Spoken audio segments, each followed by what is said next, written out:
to another this OMG fishing video, and today we're going to tie a popper. And it's a lot easier, I think, than most people believe, especially when a lot of the components come pre-made. The ones that I typically work with are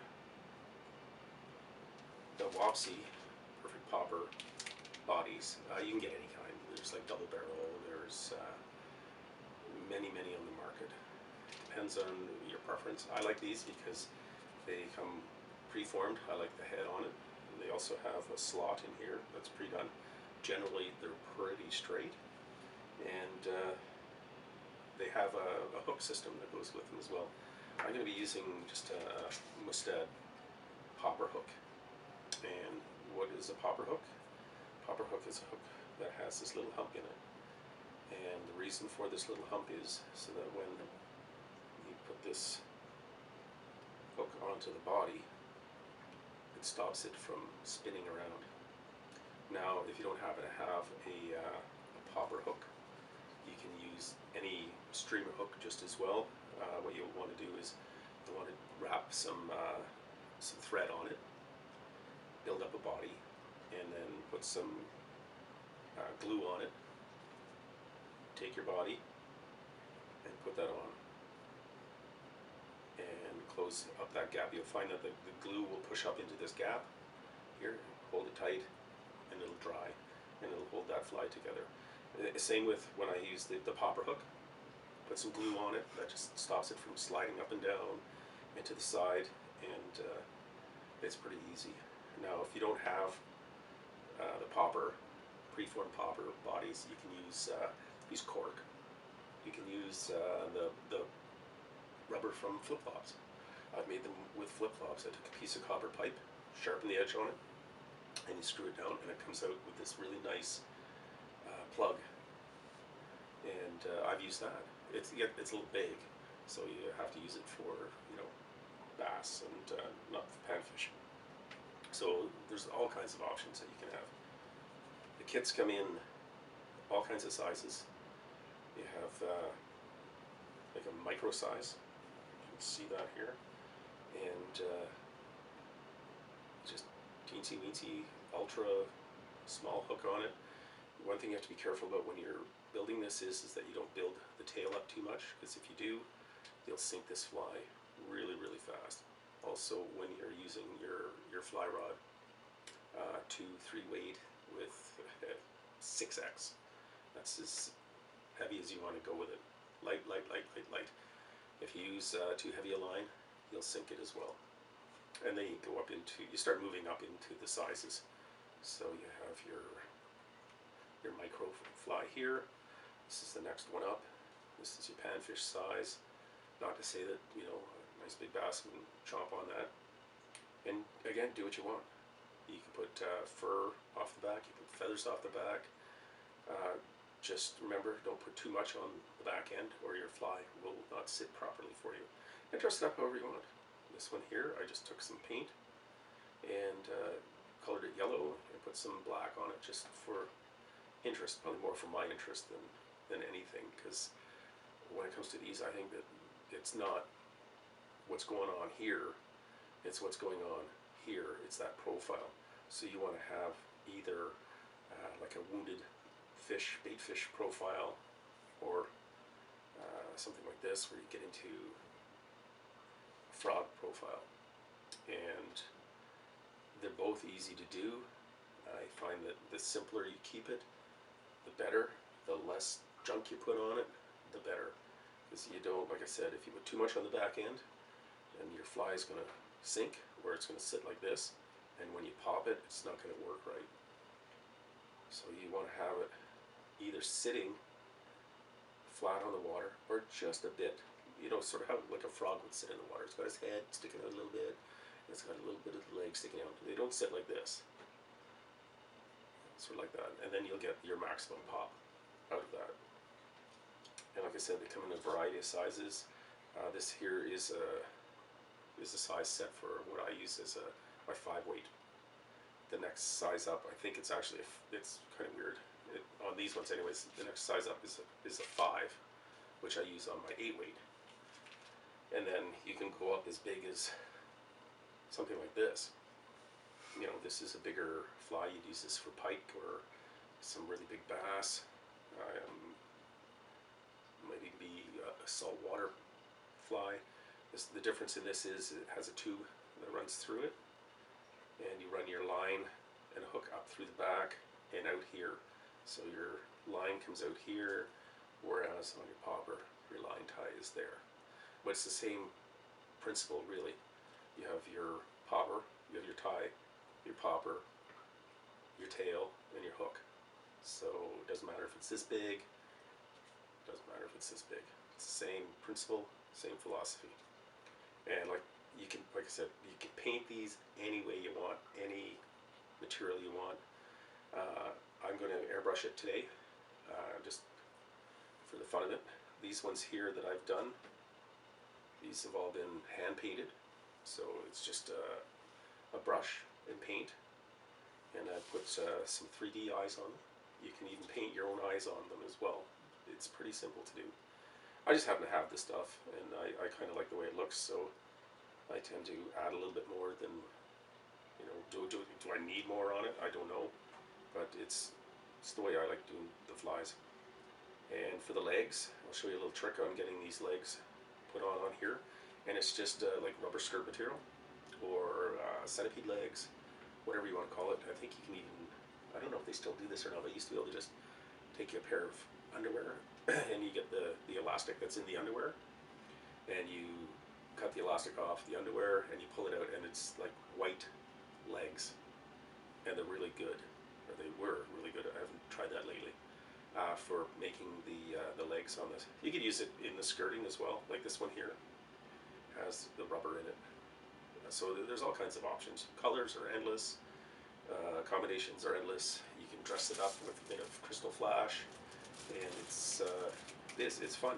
It's something that you can add your personal touch to. Like I said, you can keep it as simple as you want, and or you can make it as complex as you want. It's a bit of fun to have, and it's easy. Like, you know, you can just turn this completely black hackle, tie it off, and you're done. You don't even have to do anything else to it, and that will catch you fish. It's got that profile that you want, it's got the buoyancy that you want, and it'll pop like you want. You want to throw eyes on it? Good. That's even better, but I think a lot of times, like I said, it's that profile. So I'm going to go set everything up here, and we'll get ready and we'll paint this up and see what we come up with. Okay, thank you. So I've already put down the first coat, which was the white, which is the base coat, and now the second coat is going to be the chartreuse. Please excuse the noise.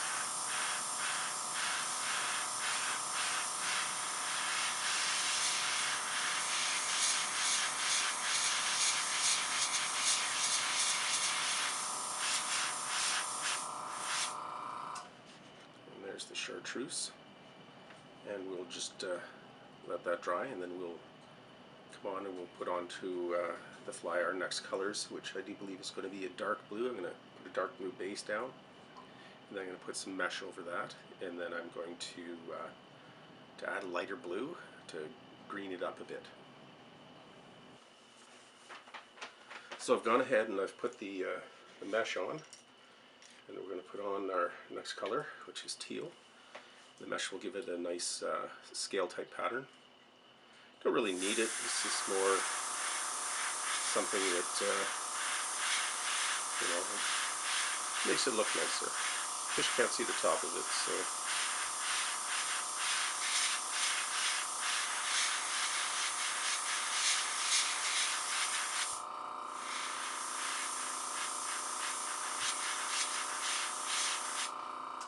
Okay, and there we have it. There's our second color down.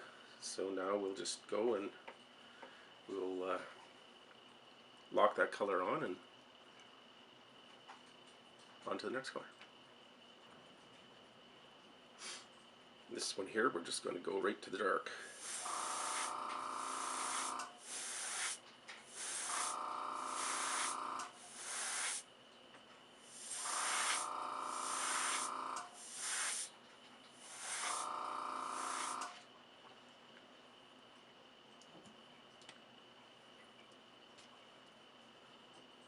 take off that mesh. You can see that patterning that's on there. I'm just going to come in and I'm just going to darken that up a little bit.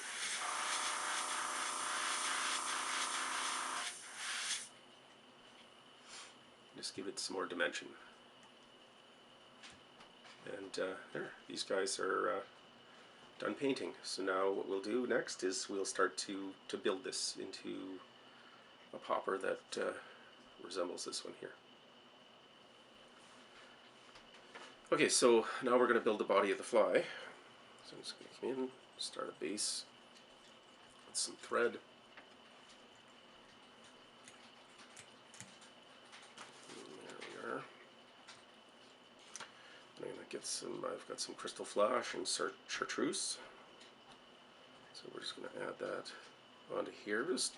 It doesn't have to be exact at the moment, because you can always cut this to match whatever length you want for your hackle. The only thing that I like to do is just try and make sure that I keep this stuff all up on top.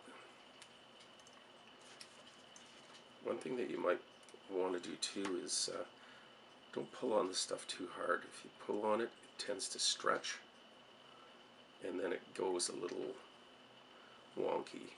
It starts to bend and it starts to twist, and it just doesn't look very good in the end.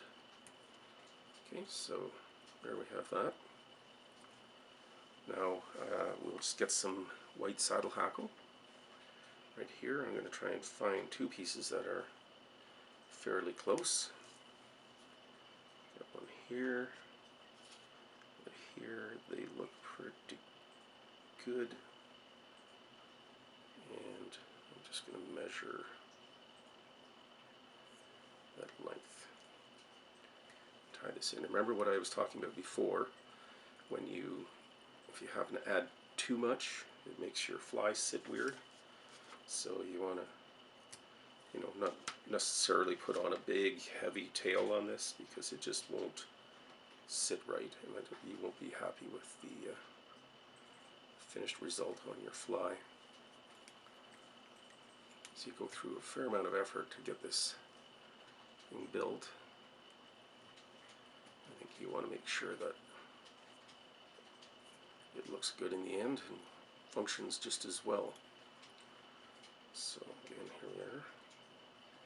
Pull out all of this hackle here, and we are going to just try and palmer that in. Sometimes it just wants to be pretty stubborn about it. If you get a piece that's really stubborn, all you do is you just wrap what you can. If you have to, just go grab another piece of hackle and tie that in, one that's a little more agreeable with what you're trying to get done. And we'll just tie that in. Cut that off. Secure it. And we'll whip finish it.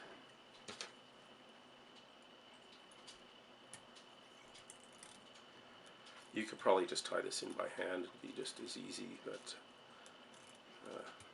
when the whip finisher is working for you, I find it's just a lot easier way to get things done.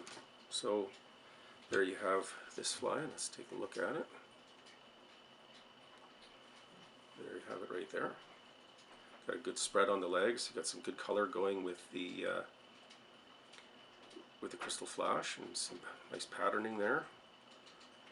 I think that this fly looks great. So the next step is to give these guys some legs and some eyes. You don't have to. I probably won't. I'll probably do half with legs, half without. Doing the legs is a bit of a dicey thing to try and do the way I do it, anyways. Maybe you can drill it or have some other means of applying it, but I typically just take my bodkin here. Actually, this used to be a thread puller, I just heat it up.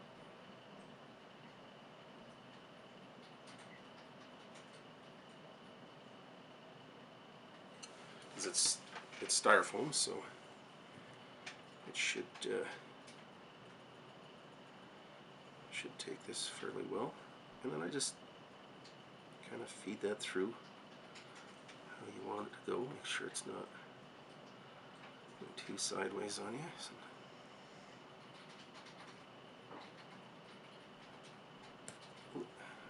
there comes out the other end. That one looks pretty steady. And then all I do is I come back in, I heat up this end. Don't burn off the feathers on the back of your eye. And I just come back, I just pull that back through. You see the smoke coming off of it? That's just cleaning this passageway through here. And what I'll do is I'll take a heavier gauge of mono. So I don't know, this is probably like 12-pound mono. And I just put it through the hole that we just made.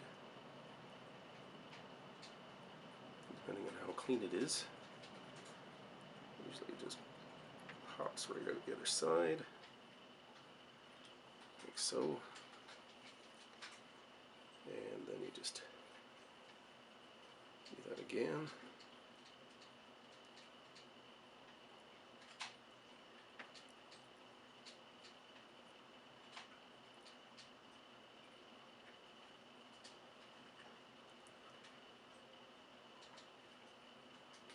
So now you've got two pieces here, you've got a loop over here, and that loop is important, and that's going to grab your legs. So I usually just put them in, stretch them out. It's easy to go through because they're skinny, and that just slides right through there. Going to the length that you want. Use this once you get it through. Just take a look. See where you're comfortable. Again, it's one of those things, you don't want to do too much of it because then it starts to just add a lot of weight onto your fly. So then we have that, and then I just usually come in with a little spot of super glue.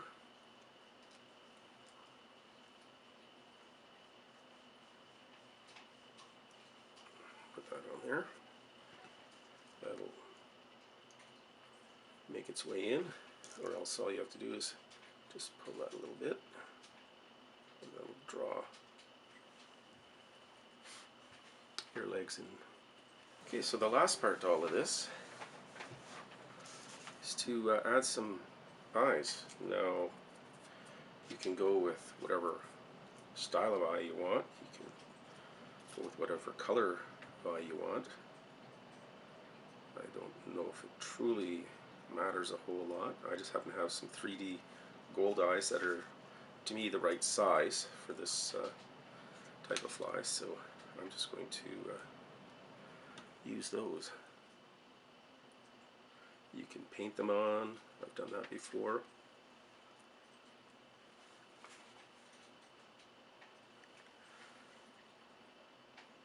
Alright, so there we have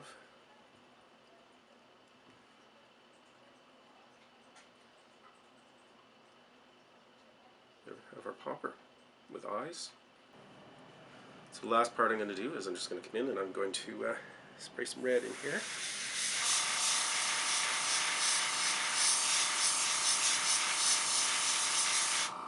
You can see too with the air blowing on the fly how it's going to react in the water as well. And that is pretty much that for this fly. Just an easy popper. You don't have to go bazonkers with being, 100% symmetrical. It'll sit in the water quite nice. Got some color to it. Like I said, it's got some legs. This one here I'll end up putting a clear coat on and that'll toughen up the eyes so that whenever a fish bites it, the eyes don't get ripped off.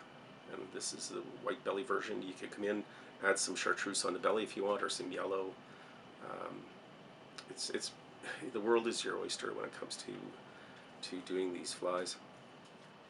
So there you have the final product. This one is with the legs, white tail. You can just do it with no legs, chartreuse tail. You know, once you add the eyes onto it, it gets a lot of character going with the red mouth to it.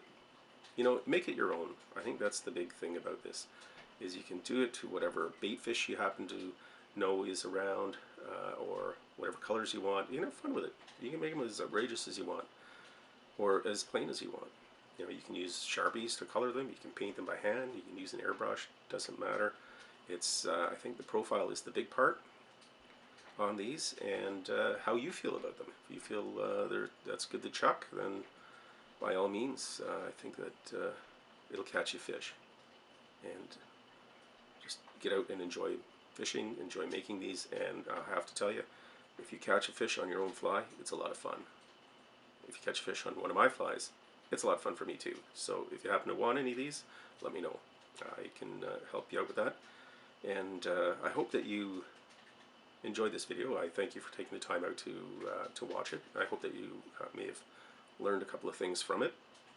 And if you have, give us a thumbs up and subscribe. That'd be great. And you know, leave some comments. If there's a couple of tricks that you happen to know that I don't know that could make these better, maybe there's a better way of putting these legs on, let me know. Be much appreciated. So thanks again, and get out there, and when the snow disappears, depending on what part of the country you're from, and you know, catch some fish, practice CPR, catch, photo, release. Get out there and enjoy yourself. Thank you.